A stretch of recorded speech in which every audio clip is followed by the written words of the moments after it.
Olá pessoal, eu sou o Marcelo Apson e sejam bem-vindos ao canal literário. Pessoal, hoje temos uma resenha muito especial do que possivelmente será minha leitura favorita do ano de 2024. Estamos falando aqui de Ressurreição, de Lev Tolstói. Lemos essa leitura com o nosso clube de leituras Círculo Literário versão 2024. E você já deve estar até se perguntando, pô Marcelo, você tem um clube? Sim, e as vagas costumam abrir para o final do segundo semestre, então aqui na data da gravação desse vídeo, em outubro ou novembro de 2024, mas todos os anos a gente vai lançando no final do ano para o ano subsequente. E todo mundo no clube simplesmente adorou. Para muitos, essa foi a melhor leitura do clube. Por isso que eu tô mencionando aqui, eu não fico fazendo minhas propagandas à toa. Porque este é um livro de Tolstói tão renomado, mas ao mesmo tempo tão pouco comentado, né? Quais são os temas da obra? É uma boa porta de entrada para quem quer conhecer o famoso gênio russo? Fica comigo até o final, vamos descobrir juntos. Mas antes, se você é novo no canal e gosta de resenhas de grandes clássicos da literatura, book hauls, dicas e muito mais, já se inscreva, deixe sua curtida, ligue os sininhos para ficar por dentro dos lançamentos de vídeos que são feitos todos os domingos às 17 horas. E se você quiser apoiar meu trabalho, a melhor maneira de o fazer é clicando em qualquer um dos meus links patrocinados, seja da Amazon ou dos meus outros parceiros. E você não paga nada mais por isso, e muito pelo contrário, às vezes você tem até descontos.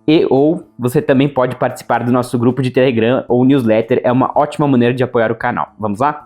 Pessoal, antes até de entrar na obra, queria dizer que essa aqui foi uma dica de uma querida inscrita que já leu todas as obras de Tolstói e falou: Marcelo, Ressurreição é a que eu mais gostei. Bom, ela leu tudo, né? Eu não li tudo de Tolstói, né? Aliás, eu sempre fui mais time Dostoiévski, né? Mas essa obra realmente me chacoalhou, né? Eu passei a acreditar mais no Tolstói. Falei, poxa, ele não fica nada pra trás do Dostoiévski, quem sabe aqui pelo menos ele realmente se superou. E como eu disse, todo mundo no clube simplesmente amou a obra. Mas afinal, né? Do que trata essa obra? Bom, primeiro a gente tem que entender que ela foi escrita em 1899, foi a última obra de Tolstói e ela de fato acompanha em parte sua biografia, porque aqui temos um porta-voz inusitado, Nekhludoff, um príncipe aristocrata que vai ser porta-voz de ideias socialistas. Tudo que o príncipe fez, de certa maneira, ou Tolstói escutou, teve um amigo que contou uma história muito parecida com a que temos aqui no livro, ou ele até mesmo vivenciou, porque esse príncipe Nekhludoff, cheio de defeitos, igual o Tolstói, que também já seduziu e quem sabe, talvez violentou jovens moças, ele vai ser o porta-voz de ideias socialistas. É típico do realismo, né? Você tem um protagonista cheio de defeitos, ele não é um herói de capa e espada, muito pelo contrário, a gente vê sérios defeitos nele, mas ele vai ter uma consciência social, ele vai querer mesmo assim fazer coisas boas, o que reflete, né, a realidade humana, né? Ninguém é perfeito e talvez ninguém seja totalmente mal, né? Todo mundo, pelo menos grosso modo, a maioria da população é uma mistura de coisas boas e coisas ruins. Então isso aqui conversa mais com a gente, e aqui a gente vê claros defeitos no protagonista. E o próprio Tolstói, no final de sua vida, quis redistribuir suas terras com seus servos. Ele foi porta-voz de certas ideias socialistas, ainda que cristãs, né? Porque o socialismo, em sua essência, ele é ateu. Mas o Tolstói, ele não é ateu. Ele acredita em Deus, inclusive ele acredita em Jesus, ele é cristão mesmo, mas é um cristianismo bem diferente do ortodoxo e que, inclusive, a publicação desse livro eventualmente levou à excomunhão pelo Santo Sínodo da Igreja Católica Ortodoxa da Rússia. Pois é. Então, vamos lá, sem mais delongas, né? Aqui temos o príncipe Dmitri Ivanovich Nekhludoff, ou só Nekhludoff, que era um aristocrata e que em sua infância teve um romance com uma criada da casa, que na verdade era uma afilhada das tias, uma tal de Maslova, Ekaterina Maslova, ou Katyusha, né? Aqui nos russos se acostumem porque a mesma personagem vai ter vários nomes, vários apelidos, mas a gente vai se acostumando, né? Ele tem um romance, digamos, tem uma troca de sentimentos mútua, mas passa um tempo, alguns anos, e o Nekhludoff chega bêbado e violenta essa Maslova. Ela talvez já não tenha aquele sentimento por ele, sobretudo ele num estado embriagado e querendo forçar as coisas, e ela engravida. Mas aí é aquela coisa, a culpada é a mulher. Então as tias expulsam ela de casa e ela vai caindo na vida, na prostituição. Uma história muito triste. E a coisa ainda piora. Estou aqui falando das primeiras páginas, tá, pessoal? Sempre sem spoilers aqui. Ela vai ser acusada de um crime, um envenenamento. Um dos clientes bêbados, o tal de Smelkov, estava sendo petulante, como imagino que deve ocorrer nesse tipo de profissão, né? Não é porque o cara está pagando que ele, né, tem o direito de fazer qualquer coisa, né, de humilhar, degradar, né? Era um desses clientes problemáticos para ela. E esse cliente, em determinado momento, pede para ela ir no quarto de hotel dele e trazer um dinheiro para ele. E aí parece que dois outros criados do hotel conversam com ela e falam: ah, ele tá te dando problema, dá isso aqui para ele que ele vai dormir. Ela fala: tá bom. Só que ele morre, talvez haja aí um homicídio culposo, né? Não havia intenção de matar. Haveria todos os motivos para, digamos, inocentá-la, ou pelo menos dar uma pena mais branda para Maslova. Ela realmente não sabia o que estava fazendo. Talvez os verdadeiros culpados sejam os criados. Aqui tem todo um julgamento muito interessante, mas o fato é que quem vai se sentar no banco do júri é ninguém menos do que Nehliudov. Aquele homem que a violentou, de repente, tem a chance de inocentá-la. E ele, naturalmente, ele está, sim, arrependido do que ele fez. Ele quer protegê-la a todo custo. Mas aqui tem até um outro tema muito interessante que talvez não seja muito explorado no prefácio, no pós-fácio, que é do ruído de comunicação. Os jurados estão, de certa maneira, convictos de que tem aí fatores para inocentá-la. Não vou entrar aqui nos méritos. A questão é que sumiu o dinheiro da maleta, né, do cliente ali, do Smelko, mas eles estão convencidos de que não foi ela que pegou, ou pegou apenas a quantidade que ele pediu para ela pegar. Tem testemunhas? Não sei. Seria estranho ela simplesmente matá-lo sem levar o dinheiro. E eles estão convencidos de que ela não levou o dinheiro, ou pelo menos ia só dar aquela quantia que ele pediu para pagar alguma conta. Só que eles omitem essa informação.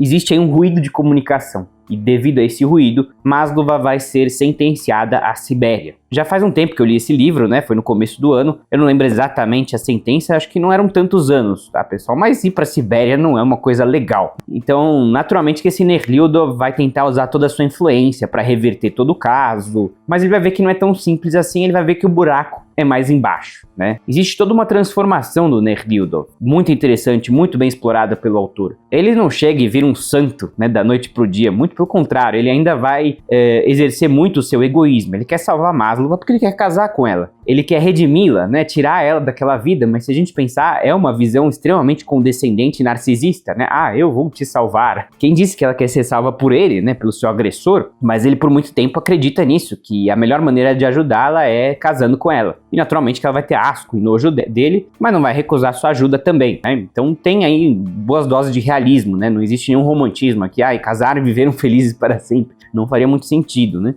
Mas o que acontece é que o Nehliudov, nessa jornada, ele começa a visitar as prisões, ele começa a participar mais dos julgamentos, de repente dá a louca no patrão e começa a visitar suas propriedades e ver como os mujiques vivem, a situação da servidão, as injustiças. Ele começa a falar, puxa, por que eles sofrem tanto e a gente não, né? Os aristocratas gozam de boa saúde, boa vida, e não só isso, né? Os aristocratas muitas vezes vão cometer crimes piores do que os dos mujiques, e nada vai acontecer com eles, porque eles são ricos, poderosos, né? Jamais eles vão ser presos, jamais vai acontecer alguma coisa, muito pelo contrário, né? Eles vão ser até congratulados por tratarem mal os mujiques. Então ele vai começar a se dar conta das discrepâncias, e ele vai começar a ter nojo, asco, né, dos seus conterrâneos, dos seus pares, né, de outros nobres, todo aquele discurso que ele reconhece, que ele por muito tempo acreditou naquele discurso, né, tipo, bandido bom é bandido morto, é tudo da mesma laia, né, esse tipo de discurso raso que a gente escuta por aí mesmo nos dias de hoje, assim, que ignoram a história de vida das pessoas e das desigualdades do sistema, né, que ainda existem, né. Foi muito interessante essa troca que a gente teve no clube, porque tinha um participante lá que disse que já visitou prisões e as histórias são muito similares. Pessoas acusadas injustamente, presas temporariamente, né, aquelas detenções administrativas, enfim, uma série de injustiças, né, e tudo porque, de repente, tem uma cor de pele escura ou são mais pobres. Essas pessoas não têm o benefício da dúvida, né, como muitos de nós temos. Então, é um livro que vai te levar a profundas reflexões. As reflexões do Nehliudov são completamente válidas até os dias de hoje, e ele vai criticar muito a religião, por isso que Tolstói vai ser excomungado, né. A gente vai ler aqui alguns trechos muito interessantes que acho que vão sintetizar todas essas ideias. E aqui Nehliudov, ele vai ser jurado não apenas do caso de Maslova, mas também de um garoto que furtou um armazém. Vamos dar uma olhadinha como ele começa a ter, como dizem os americanos, um change of heart, né? Uma mudança de coração, né? Ele começa a perceber as injustiças do sistema.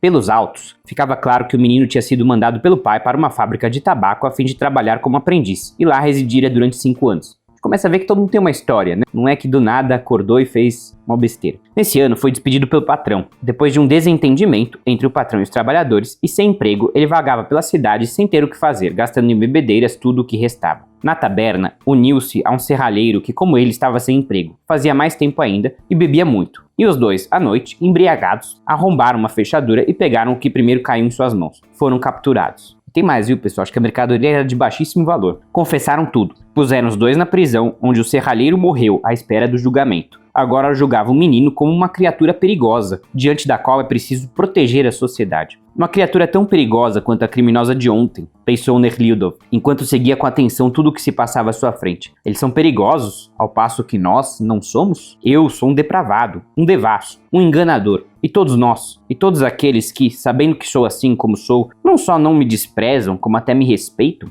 Porém, mesmo que esse menino fosse para a sociedade o mais perigoso entre todos os que se encontram nessa sala, o que se deveria fazer, de acordo com o bom senso, quando ele é preso? Afinal, é óbvio que o menino não é nenhum facínora especial, mas sim a pessoa mais comum do mundo. Todos veem isso, e que se tornou o que é agora só porque vivia em condições que engendram pessoas assim. E portanto, parece claro, para que não existam meninos assim, é preciso esforçar-se para eliminar as condições em que se formam essas criaturas infelizes. E o que fazemos? Agarramos um menino desses, que por acaso caiu nas nossas mãos, sabendo muito bem que milhares iguais a ele continuam à solta, e o metemos na prisão, em condições de completa ociosidade, ou então o mandamos para o trabalho mais insalubre e absurdo, em companhia de outros que, como ele, perderam as forças e emaranharam-se na vida, e depois o deportamos à custa do Estado, em companhia das pessoas mais pervertidas, desde a província de Moscou até a de Irkutsk. Irkutsk é lá acho que na Sibéria, se não me falha a memória. A fim de eliminar as condições que fazem surgir tais pessoas, não só não fazemos nada, como ainda incentivamos os estabelecimentos em que elas são criadas. Esses estabelecimentos são conhecidos: fábricas, empresas, oficinas, tabernas, botequins, casas de tolerância. E nós não só não eliminamos esses estabelecimentos, como considerando-os necessários, os incentivamos e regulamentamos. Formamos desse modo não uma, e sim milhões de pessoas. Depois prendemos uma delas e imaginamos que fizemos alguma coisa. Nos protegemos e nada mais se exige da nossa parte.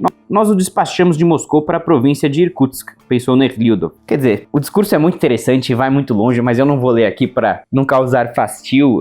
Não porque não esteja interessante, mas acho que é mais interessante vocês lerem do que talvez escutarem ou lerem. Mas a gente entende aqui a mensagem, né? Qual que é a mensagem? A mensagem é assim: o problema tá aí na nossa frente, é mais fácil despachar ele para longe de nós, longe dos nossos olhos, né? É desagradável a gente ver esse menino e talvez olhando para ele perceber a nossa parcela de culpa, como ele vai falar aqui, que ninguém olhou para ele quando ele estava precisando, ninguém estendeu uma mão, tirar ele da nossa frente e assim a gente não se sente culpado. Mas a verdadeira causa do problema, nós não estamos trabalhando, e muito pelo contrário. Esse menino vai estar em companhia de outros criminosos que mataram, roubaram, né? Fizeram coisas muito piores. Ele furtou, né? Não roubou. Para quem não sabe a diferença, furtar é você pegar algo às escondidas e roubar é você realmente tomar com força violenta, como se diz, né? Então, ele fez um crime menor, mas vai ser colocado com os maiores criminosos. Ou você vai mandar lá para a Sibéria, onde ele pode perecer, tudo porque ele talvez passou fome, alguma necessidade, ninguém estendeu a mão para ele. Para quem me conhece sabe que eu sou uma pessoa de centro, eu não me identifico nem com a direita nem com a esquerda, ou melhor, eu me identifico com certos pontos específicos de cada lado. Nesse caso aqui, eu não acho que não caiba nenhum tipo de punição, mas certamente não esta punição, né? Eu acho que a punição tem que ser socioeducativa, ainda mais para um réu primário, para um jovem,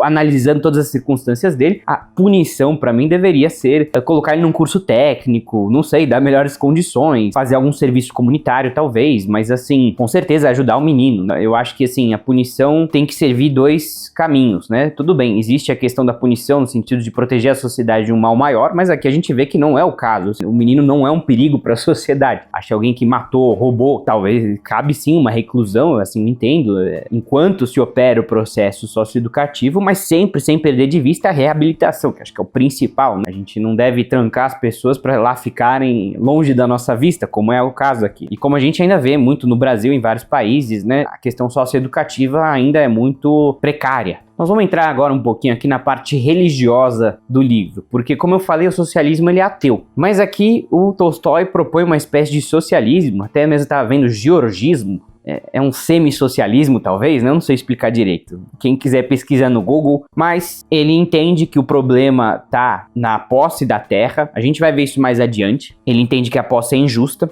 mas ele não deixa a religião de lado. O que acontece na religião é que o Tolstói, aparentemente, ele vai desprezar os rituais. Não é que ele vai desprezar, assim, né? Mas ele vai entender que dá-se excessiva atenção aos rituais e menos ao que realmente importa.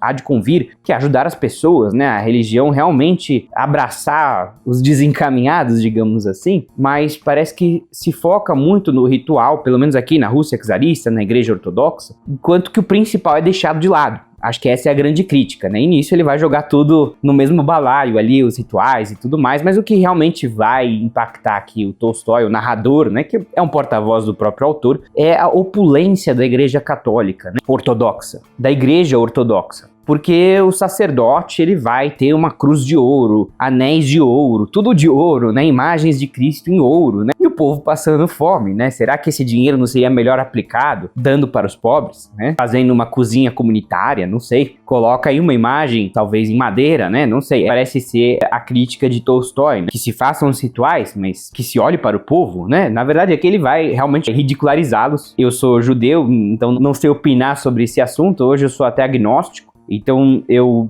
entendo a mensagem dele dessa maneira, de que é necessário priorizar as necessidades mais básicas. E olha só, acabou de ocorrer uma missa, e é uma missa que realmente causa um certo asco, porque o sacerdote está falando assim, vamos abençoar o imperador. E quem está congregando são os prisioneiros, as pessoas que não têm nada. E ele está lá dizendo que todo mundo tem que se arrepender dos seus pecados, né? Sabe, quem tem que se arrepender é a aristocracia, né? Quem tá lá embaixo, assim, que roubou um pedaço de pão e tá lá, né? Não tem que se arrepender, né? Ou pelo menos tem que se arrepender e os outros mais ainda, né? Não sei. Então acabou de ter essa missa e aqui Tolstói vai tecer sua crítica, né? Através do seu narrador. E não passou pela cabeça de nenhum dos presentes, desde o sacerdote, o diretor, até Maslow, o diretor da prisão, né? Que aquele mesmo Jesus, nome que o sacerdote repetiu com chiado um número incontável de vezes, louvando-o com toda sorte de palavras esquisitas, tinha proibido exatamente tudo que se fazia ali. Proibiu não só aquele palavrório sem sentido e a feitiçaria sacrílega dos sacerdotes mestres com o pão e o vinho, como proibiu também da maneira mais enfática que algumas pessoas fossem chamadas de mestres por outras pessoas. Proibiu preces em templos, mandou que cada um rezasse sozinho, proibiu até os templos, disse que tinha vindo para destruí-los e que não era preciso rezar em templos, mas na alma e na verdade. Sobretudo, proibiu não apenas julgar as pessoas e mantê-las em reclusão, e torturar, humilhar e estigmatizar como se fazia ali, como também proibiu toda a violência contra as pessoas e disse que veio para pôr os cativos em liberdade. Não passou pela cabeça de nenhum dos presentes que tudo o que se realizava ali era uma imensa blasfêmia e um escárnio contra aquele mesmo Cristo em nome de quem se fazia tudo aquilo. Não passou pela cabeça de ninguém que o crucifixo banhado a ouro, com medalhas esmaltadas nas pontas, que o sacerdote carregava e oferecia para as pessoas beijarem, não seria nada menos do que a imagem do patíbulo em que Cristo foi executado justamente porque proibiu aquilo que, em seu nome, se realizava ali. Não passou pela cabeça de ninguém que os sacerdotes, quando imaginavam que sob a aparência de pão e vinho, comiam o corpo e bebiam sangue de Cristo, de fato comiam o corpo e bebiam o sangue dele, mas não nos pedacinhos de pão e no vinho, e sim ao seduzirem aqueles pequeninos com quem Cristo se identificava, e também ao privá-los de sua grande bênção e sujeitá-los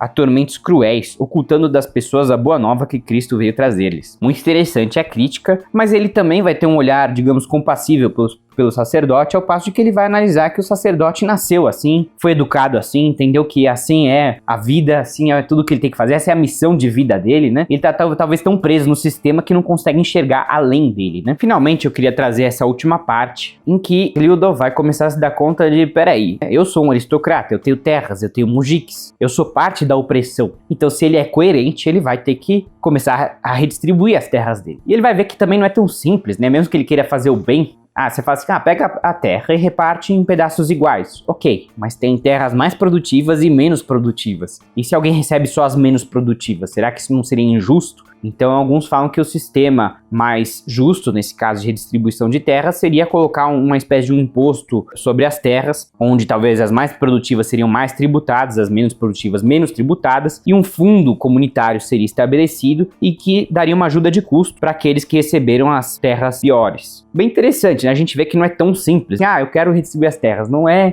tão simples. E isso aqui vai ser muito bem analisado, mas muito além dessa questão, a gente vai ver a questão das injustiças sociais. O Nehliudov de repente volta para suas terras e começa a ver como que o administrador trata os mujiques, né? E a gente vai ver aquele famoso tema do oprimido virando opressor, né? O administrador é um deles, mas ele rapidamente vira pior do que o senhor de terras. Afinal, ele foi colocado numa posição hierárquica superior e o poder corrompe. E o Nehliudov vai se espantar como o povo é tratado pelo administrador. Vou dar uma olhadinha aqui, o último trecho que eu queria trazer para vocês. O povo morre, está acostumado à própria mortandade. Em seu meio se criaram maneiras de viver propícias à mortandade, a morte de crianças, o trabalho das mulheres acima de suas forças, o alimento insuficiente para todos, sobretudo para os velhos. E o povo entrou nessa situação de modo tão gradual que ele mesmo não enxerga todo o seu horror e não se queixa disso. É aquela coisa, né? As pessoas vão se acostumando com as desgraças. Portanto, nós também achamos que tal situação é natural e assim deve ser. Agora, para ele, estava claro como o dia que a causa principal das carências do povo, reconhecida e sempre declarada pelo próprio povo, era que os senhores de terra tomavam do povo aquela terra que era sua única fonte de sustento. E veja, eu não sou socialista, tá, pessoal? Mas eu acredito ainda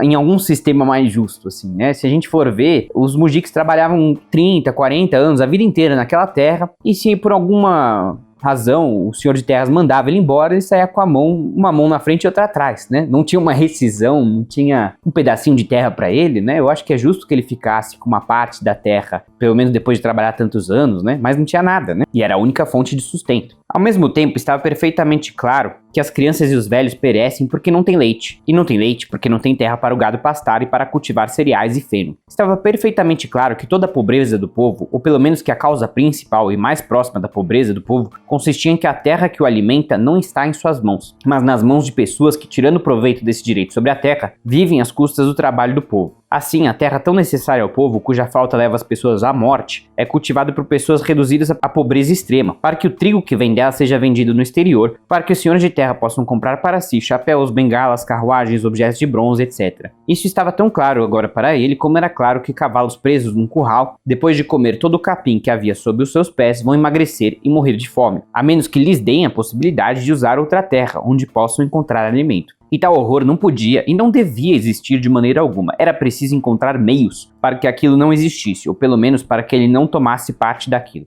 E vou encontrá-los, custe o que custar, pensou Nerdildov, enquanto andava para um lado e para o outro na alameda de bétulas mais próximas. Aqui, obviamente, o discurso vai adiante. E, de novo, tá, pessoal? Eu acho que direita e esquerda deveriam ler o livro, não significa que você vai virar socialista, até porque ele não é socialista, né? Eu acho que o que ele está advogando aqui é para que se encontre uma solução. E acho que há, que não nem fuja do capitalismo necessariamente. Eu acredito realmente que dá para todo mundo ganhar, todo mundo ser feliz, mas é necessário pensar nessa questão de justiça, assim, da parte mais fraca ser protegida nessas relações de trabalho, sobretudo no campo, onde a gente ainda vê, né, condições análogas a escravo, né? Hoje ninguém é escravo, né, assim, oficialmente, mas o funcionário tem dívidas com o patrão, ele está preso à terra, então ele é escravo. Se ele sai, não leva nada, vive nas barracas. Então eu acho que Ressurreição é um livro fundamental, pessoal, nos dias de hoje. A gente ainda vê que esses temas ainda são presentes. É verdade que a sociedade era mais agrária antigamente, a base da sociedade era a agricultura até a Revolução Industrial, e aí começou a ter uma transição, apesar de que também criou-se outro tipo de aristocracia, né? A burguesia, digamos assim, que era detentora dos meios de produção. Apesar de que eu acredito que nas sociedades de hoje as pessoas têm mais mobilidade social, é fato que ainda é muito difícil. Tem alguém que veio muito de baixo para conseguir ter uma fábrica, né? Comprar máquinas e tudo. A gente sempre escuta histórias assim, mas a gente sabe que não é a maioria. Então,